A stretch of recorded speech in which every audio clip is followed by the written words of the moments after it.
ನೋಡಿ, ಸಚಿವ ರಾಮಲಿಂಗಾರೆಡ್ಡಿ ಇನ್ನೂ ಯಾಕೆ ಸ್ಥಳಕ್ಕೆ ಹೋಗಿಲ್ಲ? ವಲ್ಲದ ಖಾತೆ ಕೊಟ್ಟಿದ್ದಕ್ಕೆ ವಲ್ಲದ ಕೆಲಸ ಮಾಡ್ತಿದ್ದಾರಾ ಅಂತ ಹೇಳಿ ಆರ್ ಅಶೋಕ್ ಅವರು ಕೇಳ್ತಾ ಇದ್ದಾರೆ.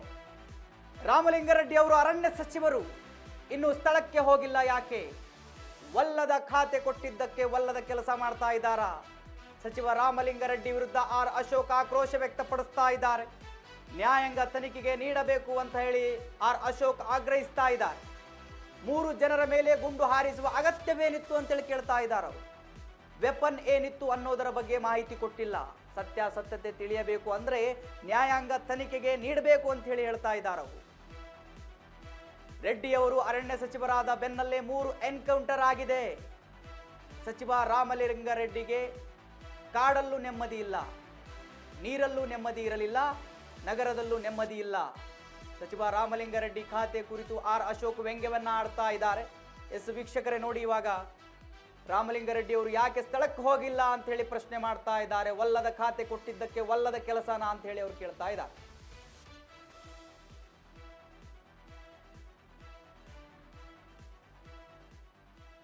ನೀರಾವರಿಯಲ್ಲೂ ನೆಮ್ಮದಿ ಇಲ್ಲ, ಈಗ ಫಾರೆಸ್ಟ್ಗೆ ಹೋದ್ರೆ ಅಲ್ಲೂ ನೆಮ್ಮದಿ ಇಲ್ಲ. ಆ ಪರಿಸ್ಥಿತಿ ರಾಮಲಿಂಗಾರೆಡ್ಡಿ ಅವ್ರದ್ದು. ವಲ್ಲದ ಖಾತೆ ಕೊಟ್ಟು ಅವ್ರನ್ನ ಒಂದು ರೀತಿ ಕಾಂಗ್ರೆಸ್ ಪಾರ್ಟಿ ಒಂದು ಟಾರ್ಚರ್ ಮಾಡ್ತಾ ಇದ್ದಾರೆ ಅಂತ ಅನಿಸುತ್ತೆ. ಹಿಂದೆ IAS ಅಧಿಕಾರಿಗಳನ್ನ ಪದೇ ಪದೇ ಟ್ರಾನ್ಸ್ಫರ್ಗಳು ಮಾಡ್ತಾ ಇದ್ದಾರಲ್ಲ, ಹಂಗೆ ಇವ್ರನ್ನೂ ಅಷ್ಟೇ ಪದೇ ಪದೇ ಟ್ರಾನ್ಸ್ಫರ್ ಮಾಡಿ ಮಾಡಿ ಅವ್ರಿಗೆ ಬೇಜಾರಾಗಿ ಕಾಣ್ತಾ ಇದೆ ಅದನ್ನು. ಆದರೆ ಕರ್ತವ್ಯ. ವೀಕ್ಷಕರೇ ನೋಡಿ, ಇವಾಗ ವಿರೋಧ ಪಕ್ಷದಿಂದಲೂ ಕೂಡ ಇದಕ್ಕೆ ವಿರೋಧನೇ ವ್ಯಕ್ತವಾಗ್ತಾ ಇದೆ. ರೈತರ ಪರವಾಗಿ ನಿಲ್ತೀನಿ ಅಂತ ಹೇಳ್ತಾ ಇದ್ದಾರೆ. ಇದಕ್ಕೆ ನ್ಯಾಯಾಂಗ ತನಿಖೆ ಆಗಬೇಕು, ಯಾರು ಶೂಟ್ ಮಾಡೋದಕ್ಕೆ ಪರ್ಮಿಷನ್ ಕೊಟ್ಟಿದ್ದು, ಎಲ್ಲದರ ಬಗ್ಗೆ ಭಾರಿ ಚರ್ಚೆ ಆಗ್ತಾ ಇದೆ. ಇದರ ಬಗ್ಗೆ ಹೆಚ್ಚಿನ ಅಪ್ಡೇಟ್ ಕೊಡೋದಕ್ಕೆ ನಮ್ಮ ಪ್ರತಿನಿಧಿ ಜೋಯಲ್ ಅವರು ನನಗೆ ನೇರ ಸಂಪರ್ಕದಲ್ಲಿ ಸಿಗ್ತಾ ಇದ್ದಾರೆ ನ್ಯೂಸ್ ಡೆಸ್ಕ್ನಿಂದ. ಜೋಯಲ್, ನೋಡಿ, ನಿನ್ನೆಯಿಂದಲೂ ಕೂಡ ಭಾರಿ ಚರ್ಚೆ ಆಗ್ತಾ ಇದೆ. ನಿಜವಾಗಲೂ ಕೂಡ ಅಲ್ಲಿ ನಡೆದಿದ್ದೇನು? ಅಲ್ಲಿನ ಒಬ್ಬ ವ್ಯಕ್ತಿ ತಪ್ಪಿಸಿಕೊಂಡವನು ಹೇಳ್ತಾ ಇದ್ದಾನೆ, ಜೋಸೆಫ್ ಅಂತೇಳಿ. ಆತ ಕಂಪ್ಲೇಂಟ್ನಲ್ಲಿ ಮೆನ್ಷನ್ ಮಾಡಿದ್ದಾನೆ, ನಾವು ಹಸುವನ್ನ ಹುಡ್ಕೋದಕ್ಕೆ ಹೋಗಿದ್ವಿ, ಅಲ್ಲಿ ರಾತ್ರಿ ಆಗಿತ್ತು, ಮಲಗಿದ್ವಿ, ಬರ್ತಾ ಇದ್ದ ಹಾಗೆ ಅಧಿಕಾರಿಗಳು ಶೂಟ್ ಮಾಡಿದ್ರು, ನಾನು ತಪ್ಪಿಸ್ಕೊಂಡು ಬಂದೆ ಅಂತ ಹೇಳಿ ಹೇಳ್ತಾ ಇದ್ದಾನೆ. ಸೊ ಇವಾಗ ಭಾರಿ ಚರ್ಚೆ ಆಗ್ತಾ ಇದೆ. ಅಲ್ಲಿ ಅವರು ಹಲವು ಬೇಡಿಕೆಗಳನ್ನು ಇಡ್ತಾ ಇದ್ದಾರೆ. ನಮಗೆ ಸೂಕ್ತವಾದ ಪರಿಹಾರವನ್ನು ಕೊಡಿ, ಎನ್ಕೌಂಟರ್ ಮಾಡಿದ್ದೀರಿ, ಅಧಿಕಾರಿಗಳಿಗೆ ಶಿಕ್ಷೆ ಆಗಬೇಕು, ಮತ್ತೆ 2 ಕೋಟಿ ರೂಪಾಯಿವರೆಗೂ ಪರಿಹಾರ ಕೊಡಬೇಕು ಅಂತೇಳಿ. ಇವೆಲ್ಲವನ್ನು ನೋಡಿದಾಗ ಇನ್ನೊಂದು ಏನನ್ಸುತ್ತೆ ಅಂತ ಹೇಳಿದ್ರೆ, ಸಮಾಜಘಾತುಕ ಶಕ್ತಿಗಳನ್ನು ಸಮಾಜ ಬೆಂಬಲ ಮಾಡೋದಿಲ್ರಿ. ಅಲ್ಲಿ ರೈತರು ಸತ್ತಿರೋದಕ್ಕೆ ಅಲ್ಲಿನ ಎಲ್ಲರೂ ಕೂಡ ಒಂದಾಗಿದ್ದಾರೆ. ಕಳೆದ 1 ದಿನದಿಂದ ಅಲ್ಲಿ ಪ್ರೊಟೆಸ್ಟ್ ನಡೀತಾ ಇದೆ. ಇವೆಲ್ಲವನ್ನು ನೋಡಿದಾಗ ಎಲ್ಲೋ ಒಂದು ಕಡೆ ಅಧಿಕಾರಿಗಳ ಮೇಲೆ ಗಾಢವಾದ ಅನುಮಾನ ನಮಗೆ ಮೂಡುತ್ತೆ. ಬೇಕು ಅಂತೆ ಅಧಿಕಾರಿಗಳು ಶೂಟ್ ಮಾಡಿದ್ರ ಅಂತ ಹೇಳಿ. ಹೆಚ್ಚಿನ ಅಪ್ಡೇಟ್ ಕೊಡೋದಾದ್ರೆ ಏನಿದೆ ಜೋಯಲ್?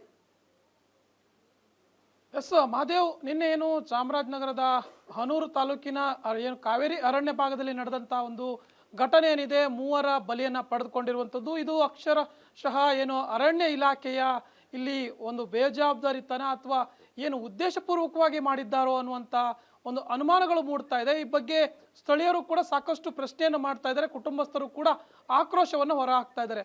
ಇದು ಕೇವಲ ಒಬ್ಬರು ಇಬ್ಬರಲ್ಲ, 3 ಸಾವಿನ ಬಗ್ಗೆ ಪ್ರಶ್ನೆ ಮೂಡ್ತಾ ಇರುವಂಥದ್ದು. ಅಂದರೆ ಇಲ್ಲಿ ಕೇವಲ ಇದು ಸಾವ ಅಥವಾ ಕೊಲೆಯೋ ಅನ್ನುವಂಥ ಪ್ರಶ್ನೆ ಕೂಡ ಮೂಡಿ ಬರ್ತಾ ಇರುವಂಥದ್ದು.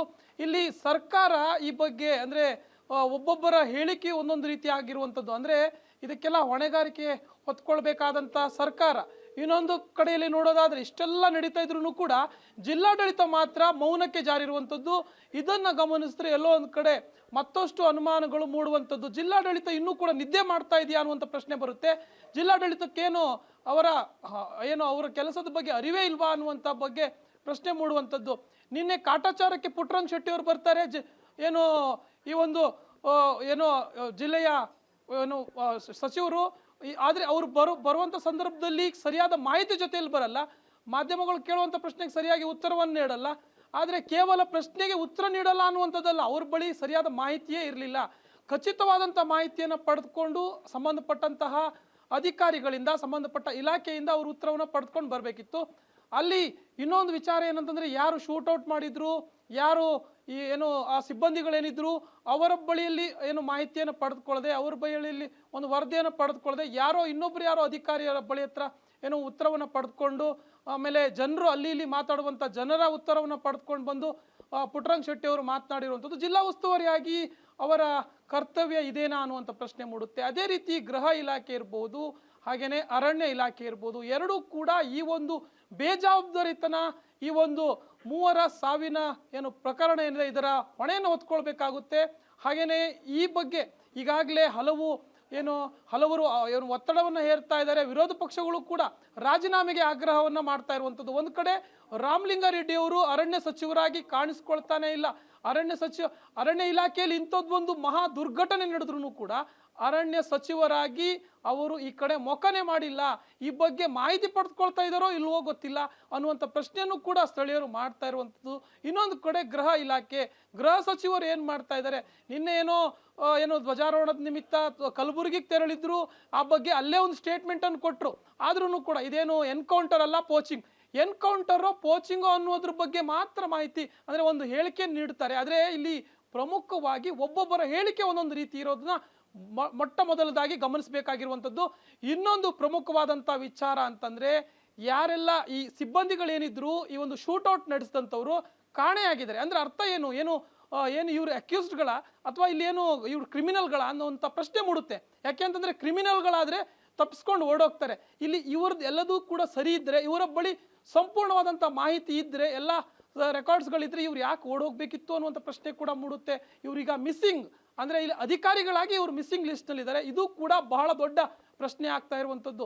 ಇನ್ನೊಂದು ವಿಚಾರ ಗಮನಿಸಬೇಕು, ಮೂವರ ಈ ಗುಂಡಿಗೆ ಈ ಒಂದು ಅಧಿಕಾರಿಗಳ ಗುಂಡಿಗೆ ಮೂವರ ದುರ್ಮರಣ ಆಗುತ್ತೆ, ಸ್ಥಳೀಯರ ಆಕ್ರೋಶಗಳು ಎದುರಾಗುತ್ತೆ. ಇಷ್ಟೆಲ್ಲ ಆದ್ರೂ ಕೂಡ ಸ್ಥಳೀಯ ಜಿಲ್ಲಾಡಳಿತ ಮಾತ್ರ ಈ ಬಗ್ಗೆ ಬರೇ ಫೇಸಿಂಗ್ ಅಂದ್ರೆ ಸದ್ಯಕ್ಕೆ ಅವರ ರಕ್ಷಣೆ ಯಾರು ಅಧಿಕಾರಿಗಳಿದ್ರಲ್ಲ ಅಥವಾ ಈ ಒಂದು ಸಿಬ್ಬಂದಿಗಳೇನಿದ್ರಲ್ಲ ಅವರ ರಕ್ಷಣೆಗೆ ನಿಂತಿದೆಯಾ ಅನ್ನುವಂಥ ಪ್ರಶ್ನೆ ಕೂಡ ಮೂಡುತ್ತೆ. ಇದು ಹೀಗೆ ಆದರೆ ಈ ಕೇಸ್ ಇಲ್ಲಿಗೆ ಕ್ಲೋಸ್ ಆಗೋದ್ರಲ್ಲಿ ಅನುಮಾನನೂ ಇಲ್ಲ ಅನ್ನುವಂಥ ಶಂಕೆಯನ್ನು ಈಗಾಗಲೇ ಸ್ಥಳೀಯರು ವ್ಯಕ್ತಪಡಿಸ್ತಾ ಇರುವಂಥದ್ದು.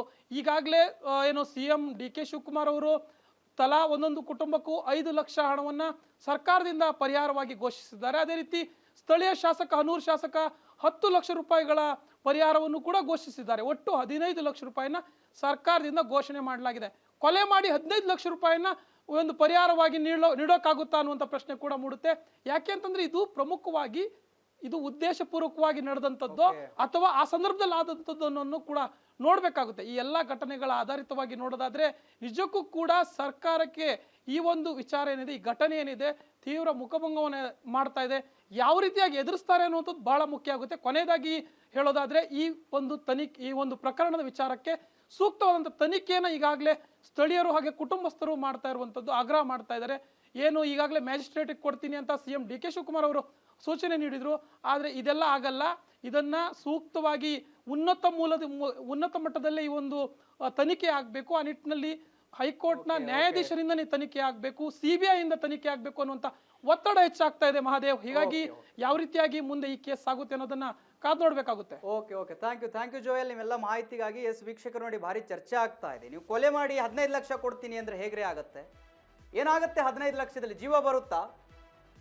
ಈಗ ಅಲ್ಲಿನ ರೈತರು ಹಲವು ಬೇಡಿಕೆಗಳನ್ನ ಇಟ್ಟಿದ್ದಾರೆ. 2 ಕೋಟಿ ರೂಪಾಯಿ ಪರಿಹಾರ ಕೊಡಬೇಕು, ಅವರ ಕುಟುಂಬಕ್ಕೆ ನೆರವಾಗಬೇಕು, ಸರ್ಕಾರಿ ಹುದ್ದೆಗಳನ್ನ ಕುಟುಂಬದ ಯಾರೇ ಒಬ್ಬರಿಗೆ ಕೊಡಬೇಕು. ಇವೆಲ್ಲವನ್ನು ಕೂಡ ಬೇಡಿಕೆ ಇದ್ದಾವೆ. ಈ ಬೇಡಿಕೆಯನ್ನ ನೆರವೇರಿಸುವವರೆಗೂ ಸಂಪೂರ್ಣ ನ್ಯೂಸ್ ನಿರಂತರವಾಗಿ ವರದಿ ಮಾಡುತ್ತೆ. ವೀಕ್ಷಕರೇ, ಇದನ್ನ CBIಗೆ ವಹಿಸೋದೇ ಸೂಕ್ತ. ಅಲ್ಲಿ ವಹಿಸಿದ್ರೆ ಮಾತ್ರ ಇದಕ್ಕೆ ಒಂದು ಪರಿಹಾರ, ನ್ಯಾಯ ಅನ್ನೋದು ಸಿಗೋದು. ಇಲ್ಲಿನ ಡಿಪಾರ್ಟ್ಮೆಂಟ್ಗಳು ಇದಕ್ಕೆ ಪಾರದರ್ಶಕವಾಗಿ ಕೆಲಸ ಮಾಡ್ತವೆ ಅನ್ನೋದು ದೊಡ್ಡ ಅನುಮಾನ ಇದೆ. ಇವಾಗ ಸಂಪೂರ್ಣ ನ್ಯೂಸ್ನ ಒಂದು ಏನಿದೆ ಧ್ಯೇಯ ಅಂತಂದರೆ ಈ ಕೇಸನ್ನು CBIಗೆ ವಹಿಸಬೇಕು. ಅಲ್ಲಿ ವಹಿಸಿದ್ರೆ ಮಾತ್ರ ಇದಕ್ಕೆ ನ್ಯಾಯ ಸಿಗುತ್ತೆ. ನೀವು ವಹಿಸುವವರೆಗೂ ನಿರಂತರವಾಗಿ ವರದಿ ಮಾಡ್ತೀವಿ. ಆ ರೈತರ ಪರವಾಗಿ ನಿರಂತರವಾಗಿ ಸಂಪೂರ್ಣ ನ್ಯೂಸ್ ಇದ್ದೇ ಇರುತ್ತೆ.